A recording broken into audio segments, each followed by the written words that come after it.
Hello, everyone. Welcome to Barca News. It is August 23rd, 2024, and Barcelona have reached an agreement for the transfer of Clement Lenglet. Also, Barcelona are already receiving interest for Mamadou Mbacke, who they just signed a few weeks ago. And finally, no, Andreas Christensen is not on the market, despite what you've been hearing lately in the news. We have a lot to discuss. So let's begin.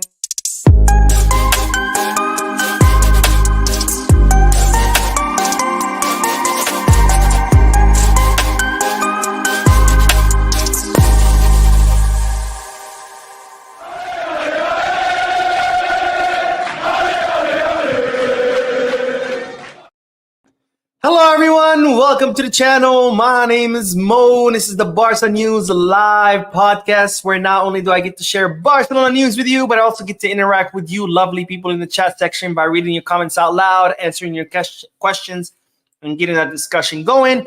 For those of you who will be watching when the podcast ends, I will be putting timestamps in the description and chapters in the timeline in case you do want to skip through the discussion.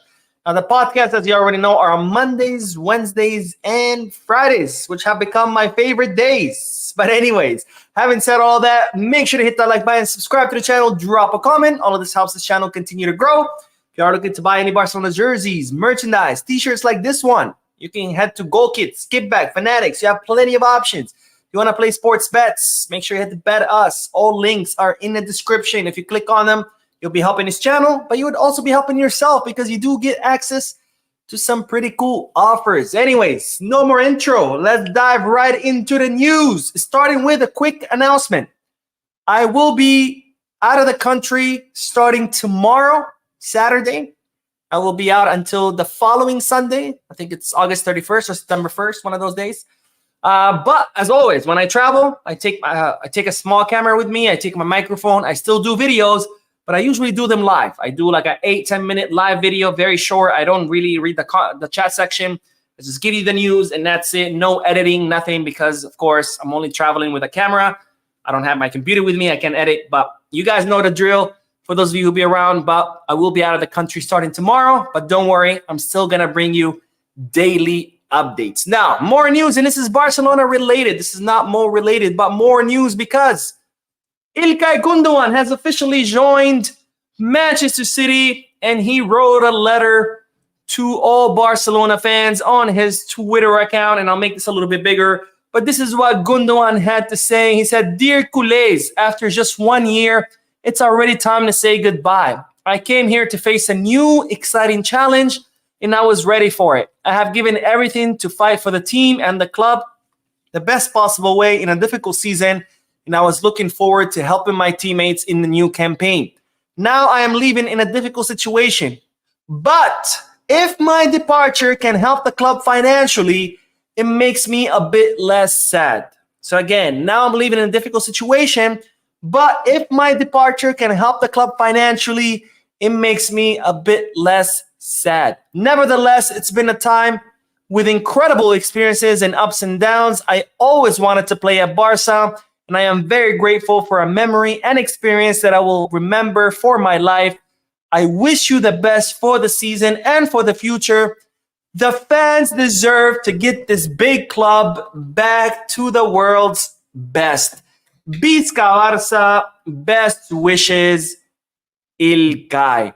Absolutely amazing words by the German-Turkish midfielder who has officially now left Barcelona and rejoined his former team at Manchester City, not Manchester United, under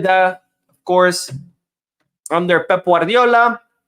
And I have to highlight these statements because that goes to show what a great person and what a great professional İlkay Gundogan is. Remember, this guy is not a club man. He's not someone who came up through the academy. He's not someone who's been at Barcelona for years.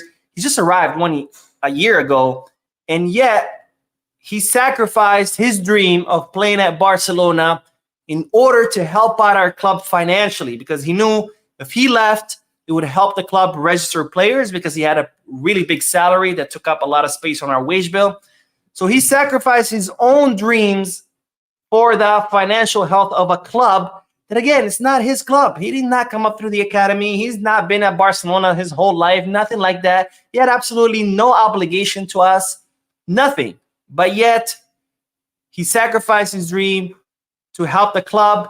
Let's not forget, he came last season for free. He sacrificed to come here. He left what was the best team in the world at the time, Manchester City, that just won a treble, to come to Barcelona, which was an absolute mess. He came here to help us get back to glory. He did his job. He was the best midfielder in the last season. And now he leaves in order to help us out even further by clearing more space on our wage bill, which just goes to show what an outstanding gentleman, a player and a professional and a human being, Ilkay Gundogan. And to that I say, Mr. Gundogan, thank you for everything you gave us, even though it was just for one season. I wish you the best. I wish you long life success.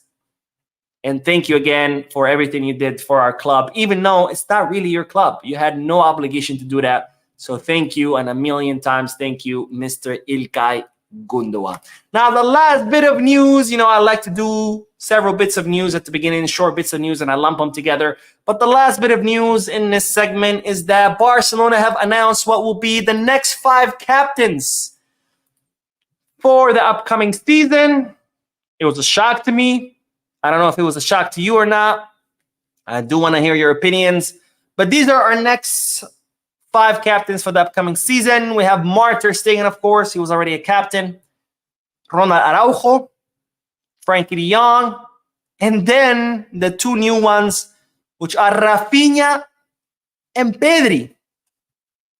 Now, I have to say, when I saw this, at first I thought it was just a rumor or a joke or something. But then I saw Barcelona officially announcing it through its social media accounts, and then I was like, oh, I guess it's real. And you might say, well, Mo, why do you have a problem with this captain? Ter Stegen, obviously, I don't have a problem. But we have Araujo, who's been wanting to leave the club, and he has been chosen captain again. Then we have Frankie, who's running out his contract, pretty much ignoring Barcelona's offers to renew, ignoring and talk to Barcelona, and he's pretty much just waiting for his contract to expire so he can leave for free, even though Barcelona paid a lot of money for him for transfer fee. They've been paying a lot of money for him for salary. He has not lived up to the expectations, and now he has the audacity of trying to leave once his contract expires, not leaving a single penny in Barcelona's coffers, and he has been chosen captain. Then we have Rafinha, who's a total lost lamb on the field. Yes, he runs a lot, and I know a lot of you are very impressed by how much he runs. I think you guys are confusing football with track and field, but we have Rafinha, who's a lost lamb on the field. And then we have Pedri. Don't get me wrong, I love Pedri. I think he's one of the best midfielders in the world, incredibly talented player. But it doesn't really come across as a leader to me on the field. I think Gabi is more of a leader than Pedri. But nonetheless, these are the captains. Obviously, these are voted by the locker room. So who am I to, question what the locker room decides? Because after all, they're the ones who know best. They deal with each other every day. But I was definitely surprised. Now, I am curious to hear you guys' thoughts. What do you guys think about these captains? Do you like them? Do you not like them? Who would you like to see? I thought Lewandowski was going to be amongst the top 5. Actually, it was surprising it was even 5. It's usually 4. But anyways, I'll leave it up to you guys to let me know what your thoughts and opinions are. So let me know down below in the chat section. And with that, let's start with the chat section, which is my favorite part because I get to see what you guys are saying. And I get to interact with you guys live. Stanley, my man from New Jersey, says, hey, Mo, update on the left wing, or is the search closed? Bisca Barca. Amen, my friend Bisca Barca. The search is not closed. And as far as an update, that's in the next video. So, no spoilers. Stay tuned to the channel, and I'll let you know what the plan is with the left winger. And then we have Bogdan, who says, hello, Mo. Do you think there are still discussions regarding Nico Williams, or do you think he has been completely ruled out by Deco and Laporta? Greetings from Romania. All right, let's go. I think you're the first person to comment from Romania. Thank you for your comment. I think it's ruled out pretty much. Even though Nico never really said no to Barcelona officially, he's never picked up the phone and said, no, I'm not coming. I think the club have realized he's not coming, which is something I've been saying for a while. But the media kept pushing the narrative that, oh, Barcelona's still hopeful. But once he returned to training to Athletic Club de Bilbao and he did it ahead of time, I knew it was over. and I think the club now knows it too. I don't blame Nico for wanting to stay at Athletic Club Bilbao. It's his club. It's his boyhood club. His brother plays there. His parents work there. That's where he grew up. I don't blame him at all, but I do think it's pretty disrespectful not to have the decency, the common decency, to at least just pick up the phone and say, look, I'm not coming. Like, that's just basic manners. And here's the thing. He didn't even have to do it himself. He has an agent that he pays. He could have just said, hey, agent, call Barca. Tell him I said no. Like, he didn't even have to do it himself, but it is what it is.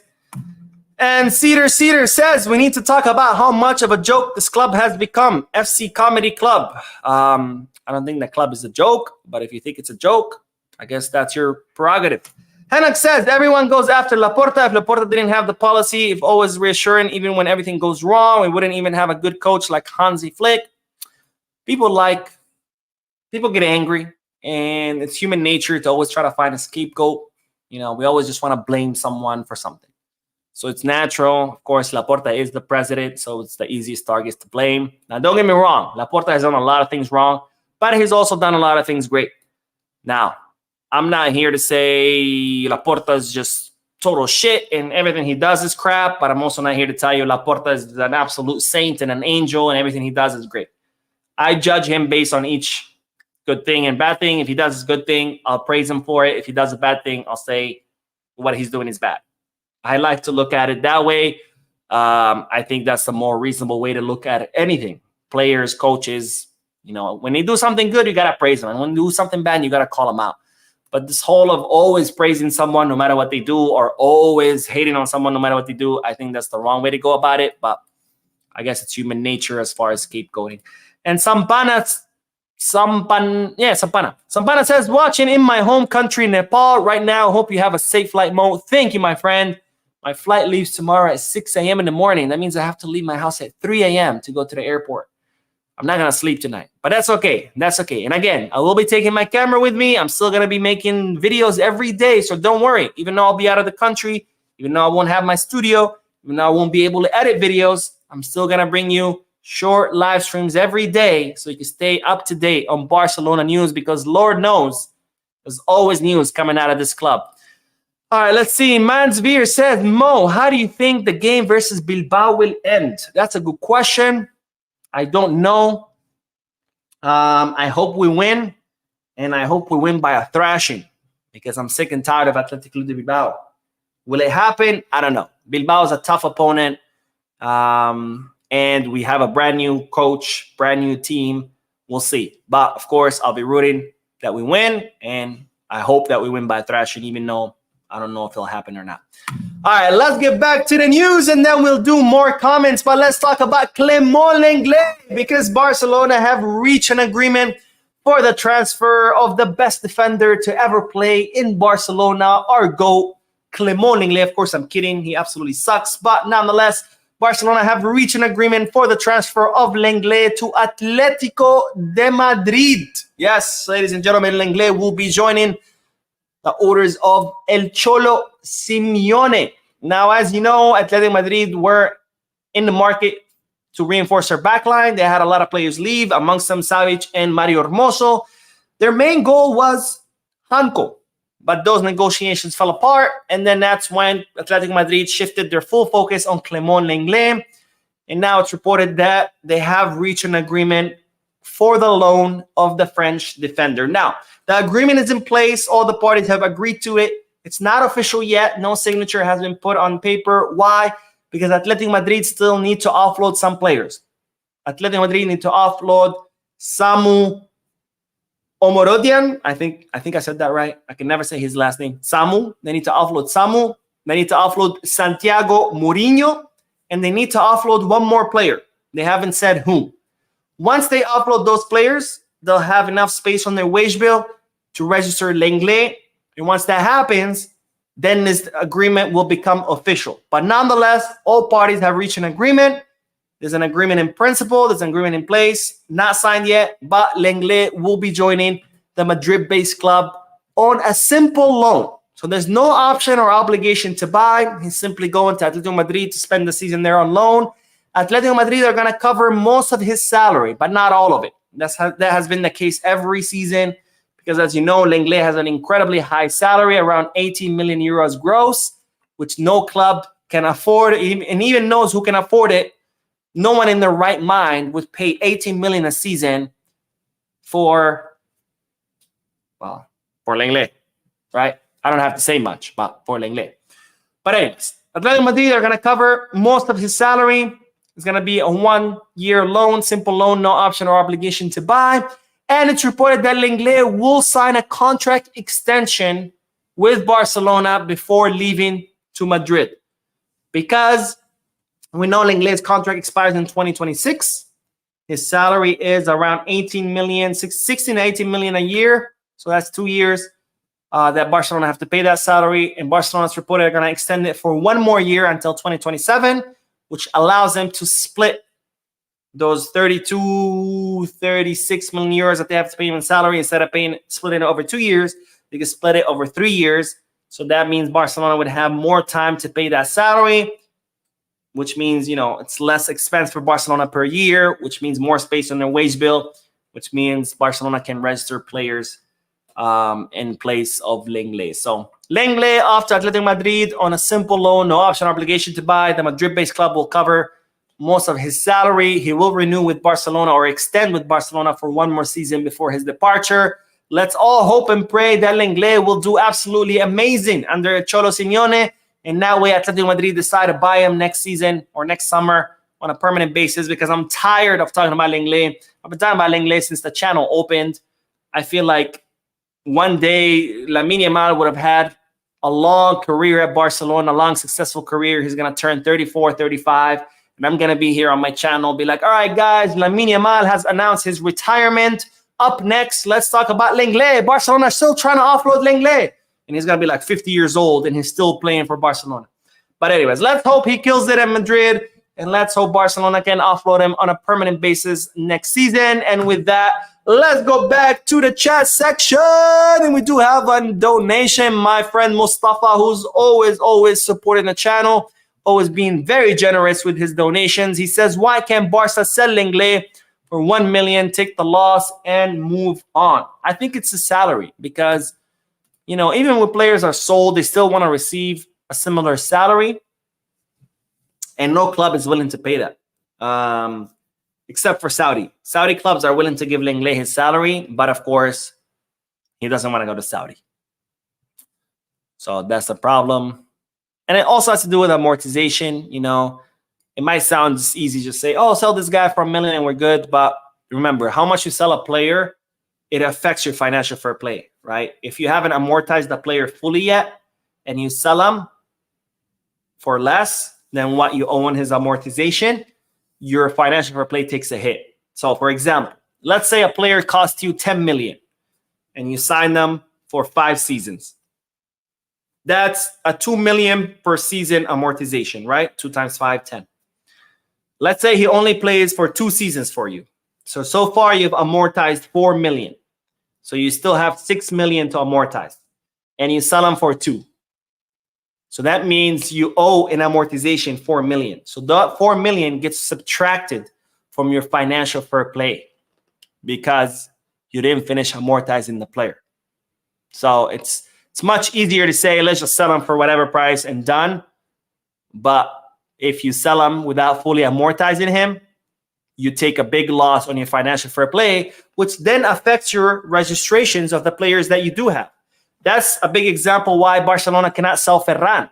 A, nobody wants him. And B, even if they wanted him, nobody is willing to pay how much Barcelona owe on his amortization. So even if someone was interested in Barcelona, Barcelona would have to sell him at a loss, and selling Ferran at a loss would then impact their financial fair play. And then they would have to sell someone else to make up for the loss that they incurred on the sale of Ferran, if that makes sense. So it's not as easy as just, oh, let's just sell him for whatever, 2 pennies, fuck it. There's repercussions for that. All right, let's see. I don't know why I took my glasses off. I'm not done with the comments. All right, Papa Kofi Gana says, Mo, I'm not going to lie. I try to stay positive, but I'm low-key creeping towards Deco out. I mean, look, Deco has made his fair share of mistakes, but he's also done some good things He's offloaded a lot of players for good prices. Mika Fai, Julian Araujo, Shadriyad. Margui was more of a purchase, but he's done his job as far as offloading. I think he's done a great job signing for Barca Athletic and for the academy. For the first team, he has had some mistakes, like he couldn't sign. Well, I don't even know if you can blame him for Nico Williams. The guy just didn't want to come.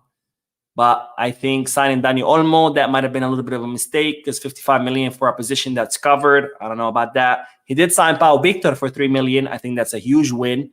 So I think he's done some good things the same way he's done some bad things. I think the jury's still out. I think people are quick to just focus on the negatives, but they also forget about the positives. Like, everybody focuses on the positives of Alimani, and don't get me wrong, Alimani did some great things, but he also signed Ferran. Let's not forget that. Ferran is Alimani's signing. He also signed Rafinha for 60 million, which Rafinha is not even worth half of that. So Alimani has also done some crazy stuff, but people only focus on his positives, which, believe me, there's a lot of those. But with Deco, everybody wants to focus on his negatives. And yes, he has a lot of those, but he also has a lot of positives. So I don't know. Gomez says, hey, Mo, good to catch you live. How do you rate Barca's board and most of the decision made so far regarding transfers? And do you think us as culés are not just patient with them? That's a good question. As far as transfers, I would rate them a 6 out of 10. Because there's been some good signings. Christensen for free, Gundogan for free. But there's also been some bad signings like Ferran, Rafinha, Vitor Roque. I would put at 6 out of 10. Maybe 6.5, to be fair. Now, as far as managing the club, I think they've done a great job. They've signed over new 30-something sponsorships. They've got expenses all across the board. They've refinanced all the debt. They managed to push the Espai Barca project through because that still wasn't approved by the investors. I think they've done a great job turning things around financially for the club, but they've also done some bad things and some dumb things as far as signings.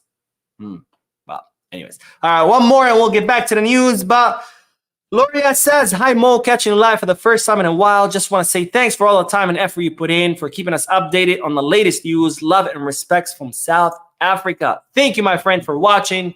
Thank you for your comment. And let's get back to the news, because we do have to talk about the interest that currently Barcelona are receiving for Mamadou Mbacke. Now, the transfer of Mika Fai has been completed. Senegalese center back is leaving to Rennes. They have offered Barcelona 12 million euros fixed plus 4 million euros in variables. Also, Barcelona were able to negotiate a buyback clause worth 35 million euros and also 25% sellout clause. So if Rennes sell Mika Fai in the future, Barcelona will take 25% of that selling price. Now, Mika Fai has already left Barcelona. He has said goodbye to his teammates. He has picked up his stuff and he has flown to France to join his new team, which means that now Barcelona will be counting on Mamadou Mbacke as the leader of Barca Athletic's defense, because as you know, Mika Fai was kind of like the leader in that back line last season alongside Mamadou Mbacke, but now Mbacke will be the leader of the defensive line with Barca Athletic. Mbacke, of course, was here last season on loan from Los Angeles FC in the MLS. Barcelona have signed him on a permanent transfer this summer. And despite Barcelona counting on Mamadou Mbacke for this upcoming season, it's reported that they have already started receiving inquiries from the Serie A. And it looks like there are several Italian clubs who are very and seriously interested in Mamadou Mbacke. They've already had their emissaries contact Barcelona to express their interest in the other Senegalese center back. He's also Senegalese like Mika Fai. And here's the thing. Barcelona are not interested in selling Mamadou Mbacke. They count on him to be kind of like the starting center back and the leader of the defensive line of Barca Athletic. They want him to spend some time with the first team, go up and down so he can get some first division experience. But given the club's finances, if Barcelona receive a lucrative offer for Mbacke, they would have to consider it. Now, this doesn't mean Mbacke is for sale. This doesn't mean that Barcelona will for sure offload Mbacke. They want to keep him. They want to count on him. But if they receive a lucrative offer, given the club's finances, they would have to consider it. And that, of course, goes to any player in the club, except for a few untouchables like Lamine Yamal, like Gabi. There's a very few players who are considered untouchable. Anyone else, if Barcelona receive a lucrative offer for, they would at least have to consider it. Doesn't mean they would have to accept it. They would have to consider it. And Mamadou Mbacke is one of those. So we'll see what happens. No official offer has been received, but the Serie A are very, very interested in the Senegalese center back, who Barcelona prefer to keep him. But again, if they receive something lucrative, then you could consider offloading him. All right, let's get back to the comment section. Let's see. Klaus says, Pedri Potter. Yes, indeed, my friend. Yes, indeed. And King City FX says, Mo, I don't like Rafinha, but he was one of the best players against violence. Tactically, he helped us a lot. I think you meant Valencia. I don't know if he was the best player. He ran a lot, but every position he was in, it was improved when he left that position. He first was playing as an attacking midfielder behind Lewandowski. When Pedri came in, that position was automatically improved. Then he moved to the left wing. And as soon as Pau Victor came in, that position was improved by Pau Victor. And then he moved to the right wing where Lamine had been playing. And then that position dipped with Lamine out and Rafinha in his place. So sure, Rafinha did have a good match. He ran a lot. I know you guys are very easily impressed by players who run. But I wouldn't say he was the best player on the field. Because every time someone replaced him in the position he was in, that position got better. Would you consider that as being the best player? I wouldn't. Greg says the best ability is availability. Based on this, Pedri and Araujo cannot be chosen as leader of men. Okay, fair enough. My problem with Araujo is that he was trying to leave. If he wasn't for his injury, he probably would have been gone. He was trying to leave. So how can you choose someone who was looking to leave the club as your captain? Also, as far as Pedri, again, I love Pedri. I think he's one of the best midfielders in the world. He's an absolute magician. But I don't see him as the guy with like leadership skills. Like you see Gabi on the field and he's constantly like motivating his teammates, yelling at them, giving them instructions, telling them where to position themselves. He's fighting hard. Pedri's not that guy. Pedri's more the quiet guy who's like just doing his job. That's not a bad thing. Just not everybody can be a leader, but that's my only problem with it. All right, one more, and then we'll go back to the news. But Trader Pal says, this club is playing stupid games, Mo, from transfers to even selecting captains. The only thing that right has been Flick accepting the coaches. Other than that, it's been bad news after bad news after bad news. Well, the captains are chosen by the locker room, so that has nothing to do with the board of directors or anything else. As far I don't agree it's been bad news after bad news. I think we've done some great things. We signed the Aramark deal. We just signed 2 more sponsorships this summer. Spotify Camp Now is on time and is set to reopen pretty soon. It looks like we're gonna close the other 60 million for the Barca Vision deal. The Nike deal is taking longer, but I think that's gonna happen eventually in a few months. We signed Pau Victor for 3 million. I think that's a great signing. I think there's been a lot of good news. Is there bad news? There is, but we're going through a tough time. But I wouldn't say it's been just bad news. I mean, if you only want to focus on the bad news, of course, that's all you're gonna see is bad news. But if you widen your horizon a little bit, you might see a different perspective. All right, let's do the last bit of news, and then we'll do more comments. But let's talk about Andreas Christensen. Because 2 things. The first one is bad news. The second one is good news. But let's start with the bad news because Christensen is injured. When it rains, it pours, ladies and gentlemen. But Christensen will reportedly be out for 2 months. It looks like he has tendonitis. Has not been confirmed officially by the club, but he did miss training today, and reports are stating that he could be out for 2 months. Of course, I'm sure he's gonna undergo medical exams, and we'll hear more about it tomorrow. But the initial reports are saying that Christensen could be out for 2 months due to tendonitis. The second part of this news is that No, Christensen is not on the market. And I know a lot of you have been hearing reports. I know I've seen it myself, reports saying, oh, Barcelona are looking to sell Christensen. Barcelona are looking to sell Christensen. That's not true. I talked about this in the past, and I'm here to confirm the same thing. Christensen is not on the market. Christensen is not for sale. Barcelona want to keep Christensen. They like Christensen a lot. They think he's an absolutely great center back. They believe that he has great experience. He's in his prime, and they like his versatility where he can play both as a center back and as a defensive midfielder. He also has a really good influence on the youngsters in the locker room, or at least that's what's being reported out of Barcelona. And as such, Barcelona are very happy with Christensen, and Christensen is very happy with Barcelona as well. He's happy with the club. He's happy living in the city. So there's no plans of putting Christensen on the market.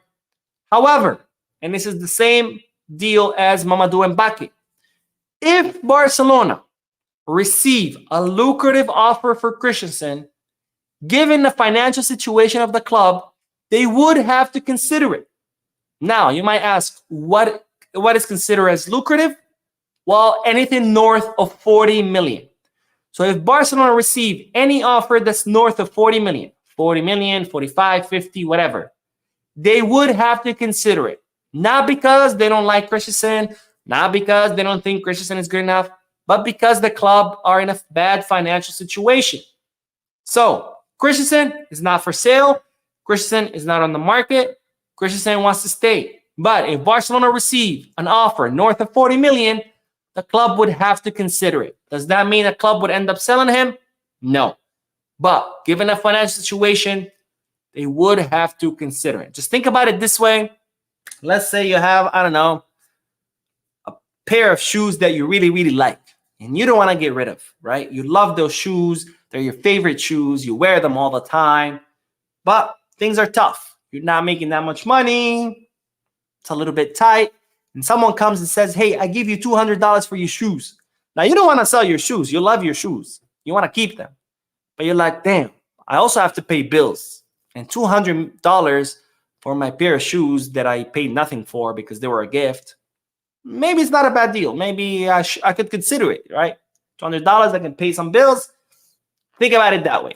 So he's not for sale, but if Barcelona receive a big offer north of 40, they would at least have to sit down and consider it because given the club's financial situation. All right, that is all the news. Let's do more comments and then we'll end the live stream and then I will do another video. So stay tuned to the channel. All right, let's do what everyone's saying. Richard says, Mo the GOAT, with Gundo leaving, are you concerned that we don't have players who have strong mentality? That's a good question. That's a really good question. I'm not concerned as far as coverage. I think we have plenty of midfielders, but I am concerned about, I think Gundo was one of the very few players that were in the locker room.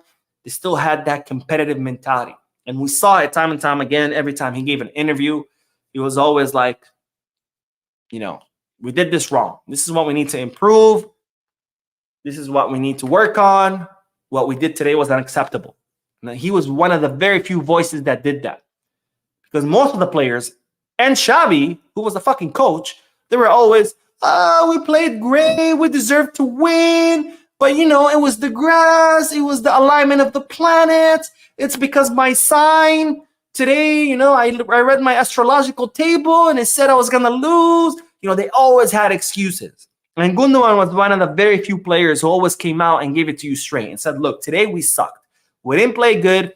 This is what we should improve on. And yes, I am worried about that because we've seen that, unfortunately, that was very lacking last season. But so far, we've seen that Flick is not like that. The Flick is very,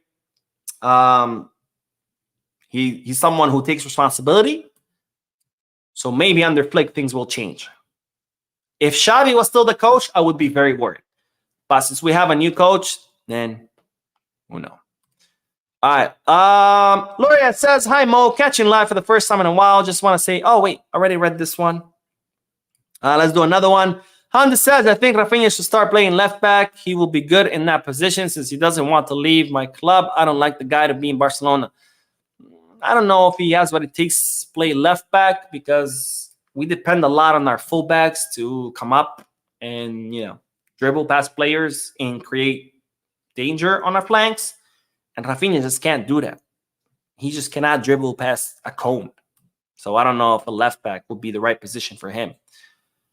All right, let's see what else. The Chosen says, Mo, keep up the good works. Pedro from Edo State in Nigeria. All right, thank you, my friend. And Joe says, playing good for 20 minutes can't be compared to a person that played 90 minutes. Mo, we get it. You are not a fan of Rafinha, but be objective. I mean, Rafinha didn't play good for 90 minutes. So if you want me to be objective, there you go. Again, I know you guys get very easily impressed by players who run, which is fine, but I just think you're watching the wrong sport. If running a lot impresses you, you should definitely watch track and field. Your minds are going to be blown. There's literally like dozens of players, of athletes just running. That's all they do, running. So again, if Rafinha running all over the field impresses you, track and field is just going to blow your mind. You're going to be like, oh my God, thank you, Mo. You have changed my world. I love this sport. Everybody on this sport just runs. And this is why I used to watch football, because I just wanted to see people run. So in advance, you're welcome. All right, one more donation. Angry Sparky. Thank you, my friend. He says, hey, bro, my only complaint about the board is the constant champagne taste on an obvious beer budget. I agree 100% with you, my friend. I think there's no way to put it. There's no better way to put it than that. And Ross says, Mo, thanks for everything. Likes. Also, speaking of shoes, please donate shoes to Palestine through the African Red Cross and not the US or Europe. The website takes you there easily. Thank you, my friend, for your suggestion. I actually did not know that. I usually, when I donate, it's through UNICEF, but I did not know African Red Cross. I'll keep that in mind. Thank you for that, my friend. And Roger says, honestly, Mo, it's about time we face reality and sell some of the ownership shares of the club, just like Bayern Munich. Then we wouldn't have to worry much about financial fair play. I honestly, I'm very, very against that. I think that what makes Barcelona is the fact that it's owned by its members. If we sell the club, it's no longer owned by its members, then it ceases to be the club that we all love, because that's one of its identities. It's kind of like saying, you know what, I'm tired of the blue and red. Let's just change it to white. Who cares, right? But we do care, because that's part of the identity. Just like the crest, just like the Blaugrana colors, being owned by its members, that's part of the identity of the club. You take that away, you're taking the identity of the club away. And I'm very, very much against that. I think we will pull out of this. Sure, it's going to take long, but I'd rather take longer and still have a part ownership in the club than sell it and then just have some random corporation just doing whatever it wants with it with no say of the members. Just look at Chelsea. Chelsea got bought by Todd Bowley. Are they better off? No, because the guy does whatever the hell he wants. If he wants to sell 50 forwards, he signs 50 forwards. Nobody can tell him no. And the fans are paying for it. They're like, what the fuck is going on with my club? Guess what? You have no say, because it's owned by some random fucking guy who knows who does not know what he's doing. Do I want that from my club? Absolutely not. I want to have a say in my club. Our Prince says, hey, Mo, my name is Raymond Prince. I'm from Nigeria. Thanks for the good work. Why is it still taking so long for Barca to sign the left winger? Good question. I'll talk about it in the next video. So stay tuned to the channel. And then let's do one more comment, and then we will end this. But Cherner says, Mo, you are such a wonderful and superb friend I ever have. Cherner Ahmad from Sierra Leone. What do you think that is the right person for the left wing? I mean, are we talking about ideally? Are we talking about reality? Ideally, I mean, sure, I would love Rafael Leao. That would be a dream signing for me. But is it possible? Absolutely not. As far as who can we sign given the club's reality, I mean, of course, there's Coman, who we can sign on loan. There's Chiesa, who we can sign on a permanent transfer for 9-10 million. That's what the reality of the club. Would I sign either if things were fine? No. But if I had to choose between the two, given the club's reality, I prefer Chiesa. So I hope that answers your question. And that's about it, my friends. That is all. Thank you so much for tuning in, for your likes, your comments, your subscriptions, your generous donations. I will be uploading another video in a little bit, so stay tuned to the channel. because there's going to be lots of news in that video. Don't forget to hit the like button, subscribe to the channel, drop a comment, and as always, Visca Barça.